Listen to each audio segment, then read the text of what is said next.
Vitali raises, and we see a Queen defending defend. queen, Should pretty see standard small C stuff. bet.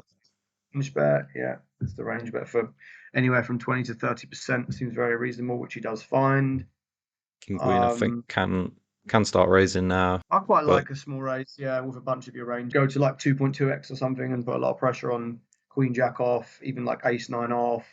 If we've got a hand like 4-5 of hearts here, we're quite happy to just get Queen 10 to fold, right? For example. this can be part of the danger of being more of an ABC type player too, because a lot of people look at a hand like King Queen here and they think I can't raise because it's obvious I always have a king, because it's quite hard to construct a bluffing range. But if you study this spot and you find hands that are good to bluff, which in this case might be free to a straight, free to a flush, like an ace 5 of spades, like a 6-7 of clubs, even like a queen 10 of hearts, like these type of hands, they can call too. But if you want to become quite a tough player to play against, you find a lot of bluffs in this spot. You realize your opponent has a lot of instant folds because all the times that they have two cards that don't have a backdoor flush draw, don't have a backdoor straight draw, like a random offsuit, queen jack, ace jack, is kind of tough to continue. 10-9 of hearts, probably should call a check raise, but maybe people don't. Or anytime they have diamonds, like the suit not on the board, you get a lot of folds straight away. But also, you want to be able to drive the strategy with your values rather than thinking, oh, I can't raise king queen here because it's so obvious I have a king, people are going to play really perfectly. I wouldn't worry about that. I'd just play the value the way your value wants to be played. And this hand wants to play for stacks. It wants to make a small raise, it wants to make a small bet, and it wants to jam the river. It wants to call the worst king X. It wants to get max from a hand like pocket fives that will have to call the check raise at least. Also, hands like ace jack of spades, queen jack of spades. It may be your opponent overfolds, but rather than thinking, how is my opponent going to respond? They're going to overfold, so I can't do this. I'd think, my value is my value. I'm going for it. If he has like any worse king, I'm always getting the double. Whereas maybe sometimes you don't this way. Or if he has a pocket pair, I'm going to get at least the check raise and the bet, rather than maybe he bets turn and then folds. I'm not saying that king queen can never call the spot. I think that's fine too sometimes. But I would just mainly be thinking to check raise. And it's a street here we could have got from pocket fives. Maybe we could have then got a small turn bet as well. I assume this is going to go check check, and then, well, only ace he might check actually king queen. Well, let's see what he does. Let's see, Shukri, come on. I'll make a decision. Right, so now he bets, right? You're saying a lot of people think, oh, I can't check raise the flop because what bluffs do I have, right? But in my opinion, you're way more likely to be bluff check raising the flop than you are now betting in this line. Like, what bluffs you got on the river now, right? Maybe some 4x, maybe. That's kind of it, right? A lot of people don't flop wide enough here. So actually, this is what ends up happening.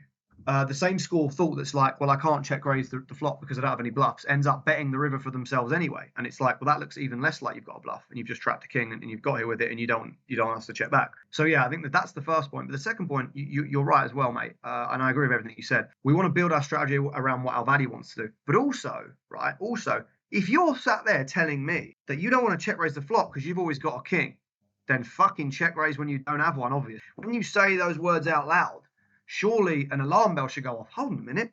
If when I check raise, I look super duper strong here, let's start bluffing all the fucking time. Yeah. And now if we're going to start bluffing all the fucking time, we better make sure we got some value. And so you kind of arrive full circle anyway, and you go back to the point we're making, right? If you show down a bluff one time because you check raised the 6-7 suited, got the 5 turn and blasted it off, we'll make sure you sure as hell have a king next time, And if they don't see your cards for 5 tournaments in a row, just keep bluffing, So it works both ways. I feel like that's a kind of, people make these blanket statements like it looks too strong. Anytime something looks too strong, when you've got a value hand, just fill that fucking spot with bluffs, and then all of a sudden you're back to being, an EV printer. And then if they catch on to the bluffs, great. Now we've got value as well. It just works itself out, in my opinion, both ways you look at it. Yeah, that's a really good point for self-improvement. Whenever you're playing in game and you get that beacon of, I'm never bluffing this spot. If you're against a reg, he knows I'm never bluffing this spot because it's so hard to bluff this spot. They're the exact spots that you want to learn how to bluff, because a reg might fold their entire range there. I mean, this is probably not the spot exactly, but there are definitely spots out there where, as Shukri, if you play check raise, bet, and then jam the ace river, against the reg, I'd think 5-6 suited, 5-7 suited, 6-7 suited, maybe even like a queen jack of diamonds. Sometimes, like, there's some hands I can come up with. If I'm against someone I categorize as a good reg, I'm like, I just can't fold with hands X, Y, and Z, so I have to keep them honest sometimes, and then they get paid with the value. Against some players, I'm thinking they just always have a king here. There's no way they're finding the bluffs. I fold maybe even my entire non-king X range and worse.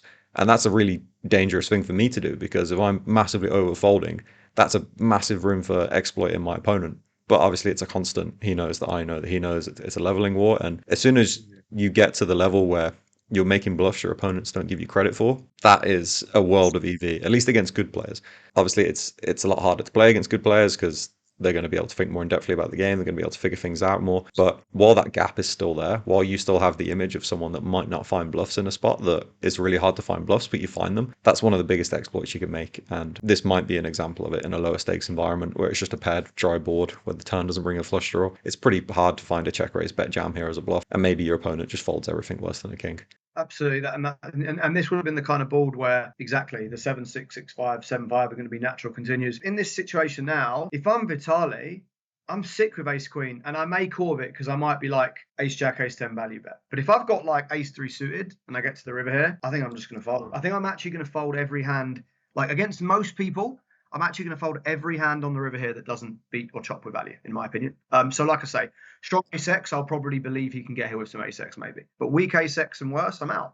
And I don't think Vitali will give this much thought with pocket fives. Whereas if he checks the river here, Shukri, and this is the interesting element about both of the ways this hand works. If Shukri gets to the river here and checks, fives might bluff. Queen jack might bluff. Jack 10 that's given up the turn might bluff. If you're going to check raise flop, great. If you're going to trap the flop, you must also trap this river because the ace-x will put money in for you.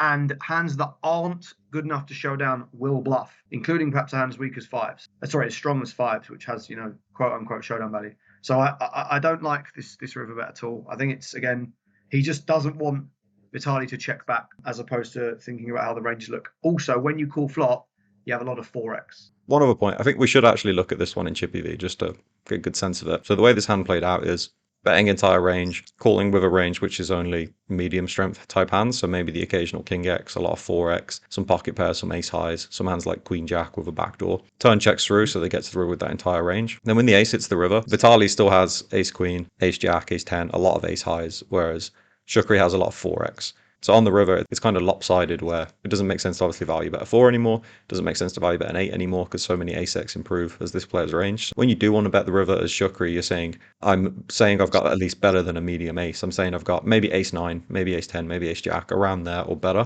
And when you're so polarized, because a lot of your king x check raises the flop, so you're saying either I was trapping the flop or I got there with my ace, and I think you have a worse ace enough of the time that I can value bet it. It doesn't make sense to bet small because you're already really polarized. You don't have many king x, and you don't have many strong ace x. Sometimes you jam pre, like ace queen. I think you probably just jam as pre. Ace jack and ace 10. They don't always value bet the river too, so I think it makes sense to choose a really big size, and then you can bluff more too because you're giving them a worse price. If he bets a small size here and he's betting with a 4. It's going to give your opponent a real easy time to just call with every better pair. It's not going to achieve anything. But if you start betting really big here, well, suddenly it makes sense to bluff with a 4 because then he's just going to always fold everything worse than an ace. Maybe even starts folding an ace. Maybe like ace 2 to ace 7. Once you start betting pot here, starts to find folds. Or like you said, if you think it's he knows that I know that he knows it's like just not a bluffing line, then just go nuts. Just bluff everything if he's going to always fold an ace, right? He never gets to the river with a king unless he's got quads or king 8 or something that's a perfect trap. You're right. So it's the combination of both things. I know that obviously Shukri should be in theory missing a bunch of king x. He's not missing all of it, right? And he will have traps. King 4 springs to mind as an obvious one, for example. Pocket 4s, maybe check raise anyway, but like some boats and obviously just some ones to protect your range. Shukri, in my mind, is actually the more uncapped player on the river. Vitali is going to mostly have at best a hand like ace jack, ace queen. Most of his king x just barrels turn, most of his boats, etc. So Shukri wants to both push his polarity advantage and, as you say, is naturally quite polarized to bet the river anyway. So when we have a polarity advantage and we are polarized, we usually bet, a size that can just be uttered with 2 words. And that's, I think, what probably in theory would have been the play here. Shukri just sends it in for just over pot and, melts Vitali's ace queen. Like, that's the kind of way we would want the spot to work. I think we'd want to target strong ace-x because we'd then bluff 4x as well to find enough bluffs, I think. Makes sense.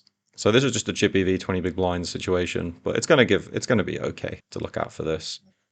More pairs in this line, but it doesn't matter. We're going to see a check. We're going to see a range bet for a small size. Yeah. And then the big blind, you can see, is not really playing any calls. King 4, I said, didn't I? Wow, that's it. It's just King 4. But this is the important point to note.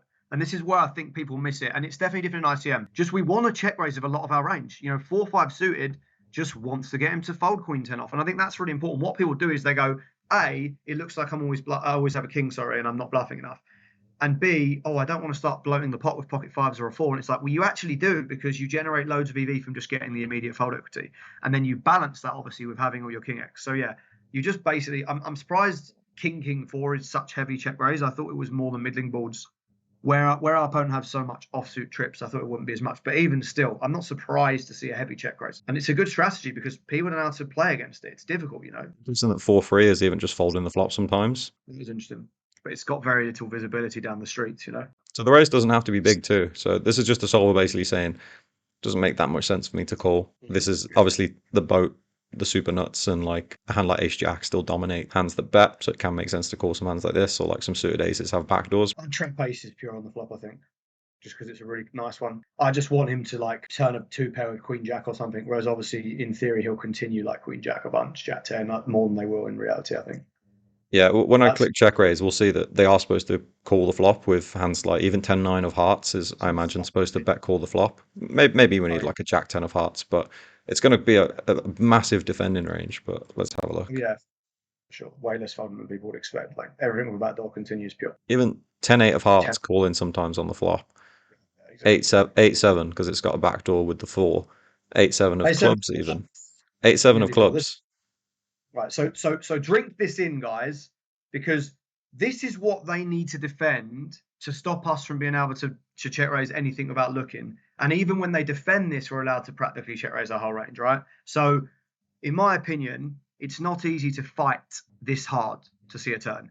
Jack 8 of hearts is going to fold. Queen 10 and queen jack off are meant to mix some calls in. They're not going to. You know, like you're going to get way too many folds here, which means you want to do loads of check raising with bluffs, but you are going to get pure defense from all of the pairs, which means when you do have value, they are going to put hands in with money with a bunch of hands. As I said though, Brandon, if you're going to have traps, I love having that ace because like keeping those queen jack, queen 10, jack 10 offs in my opinion, to force them to see a turn. So I would trap a little bit more ace than theory does.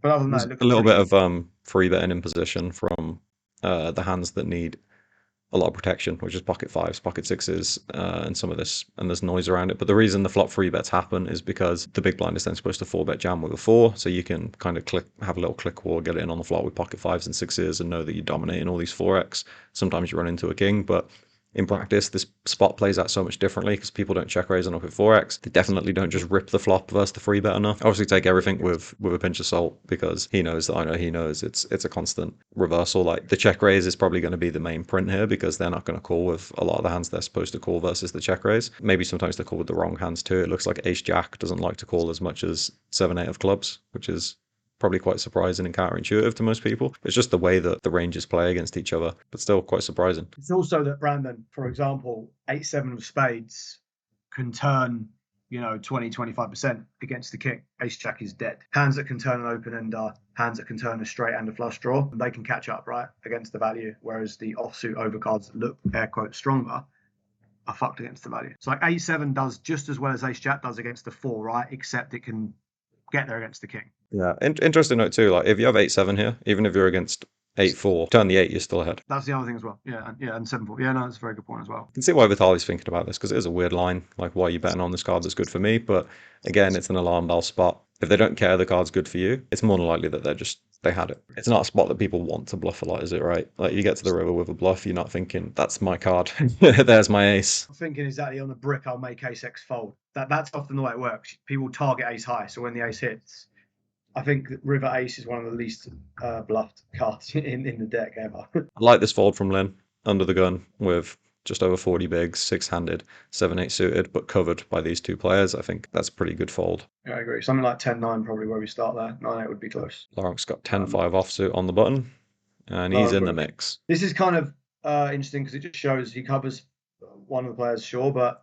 it just shows a propensity to just want to be in the mix too much. Like 10-8 off is going to be close here. Probably 10-9 is where we start. Once we get here, obviously, you're going to see a C-bet. No, we're not. Okay.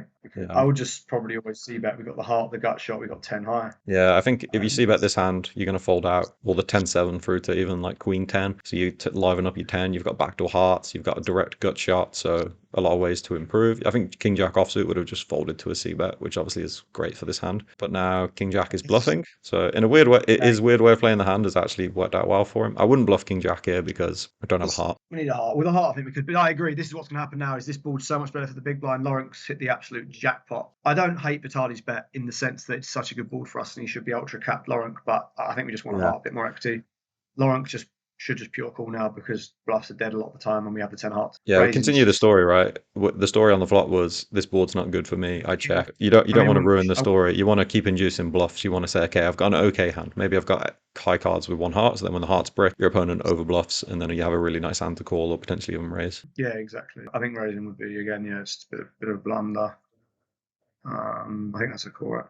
Oh yeah, I think it's just like, right, now I've got a good hand. I want to put more money into the pot before the ball changes. But again, if you break it down, if you're raising your 5x on the turn here with a heart, you're just toast when you call again because you will only have those hands you're talking about because you will get here with like, ace-8 with a heart, check back flop and then call the turn. And I think that's another thing that, again, often I see live players not account enough for, guys. Like, just think about your whole range. Like, what does my range want to do? I need to be protected because if I raise all my 5x on the turn here, when I call and the river's an offsuit 9, where's my straights? He gets to pot. We're fucked. Don't have that many flushes. Don't have that many 5x. Just in a bit of trouble, really. Just not the best play with range, in my opinion. Obviously, it's never going to be bad to put money into the pot with a straight, right? Well, he's got 97%, Jesus. But I think it's just continue telling the story. He's going to bluff a lot. We're going to be very weak in terms of our range. Like, if he bets small again on the river and he can be value betting with 2 pair, we can still raise this hand. It's not like we're missing value. If we raise now, like, what if we get free bet? That's not exactly thrilling. What if the river's a heart and we bet and he raises? What if the river pairs the board and we end up playing a much bigger pot? A lot of bad things can still happen. The river's a brick, he bets small, we can raise, or he bets big, we can call. I think it's pretty clean for this hand. Maybe if occasionally finds some queen jack with a heart or something, fine. But they're doing fine as a call anyway in position. It's probably quite hard to play 10-5 off it in general because obviously you're supposed to just fold it pre, right? It's not the kind of hand we're meant to be seeing the streets with that much. Once we get here, it's really nice to protect our range if we'll be under bluffing. And then the irony is that when we keep the pot small, our hand is super strong on the river, on most rivers, right? But when we bloat the pot up, the value of our hand actually goes down. Because by the time he bet calls turn, now his continuing range is quite strong, and he still has 7-5, a bunch of 5x, and flushes. When he bets turn, his range is super wide. When he puts in the 115k, his range is far tighter.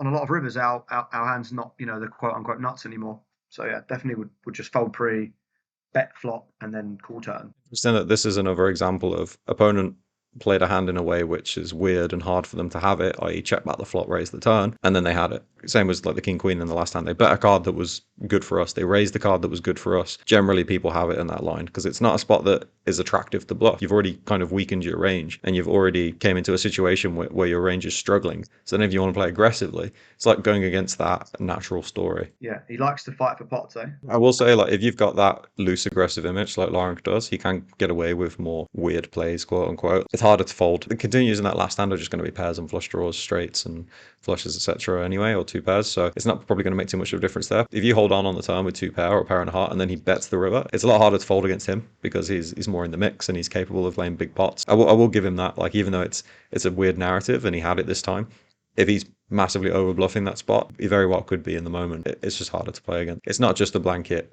This is bad. It can be a nice abuse of your image sometimes. I think I'd rather open the king eight offsuit in the cutoff though. Yeah, that's what I was about to say. This is really interesting. Live, some people just love to open the button because it's folded to them on the button and they think it's the button I got to steal really wide. King 8 is a far more reasonable open than the 10-5 is. Like, if you compare the EVs, if he covers people behind especially, I would actually just pure open this if I cover everyone behind and they're 20. Big ante too, because we're playing with a full ante 6-handed. Exactly. So this is actually an open, or at least it's close. Whereas the 10-5 is like 3 or 4 pips too wide. So it's just the ranges are just disjointed. I think that's often what you see live. So if you ask some players, what am I opening from what position? I don't think they'll necessarily know. They're just looking down like, oh, I've been tight lately and I've got a hand on the button I want to open with. I'm going to open. Try and learn the ranges, guys. Look at the theory. Structure stuff in a way so that you know roughly what your ranges are from every position. I'm not saying we need to have the chart in our heads all the time. It's just knowing which hands operate better in some situations. Like, as the stacks get shallower, and that's very common in tournaments, the average stack gets below 40 bigs. A hand like king 8 offsuit might be a lot better than a hand like 10-5 for sure, but 7-6 suited, even 7-8 suited, these hands aren't going to be as nice anymore. We want big cards. We want to hit top pair against top pair.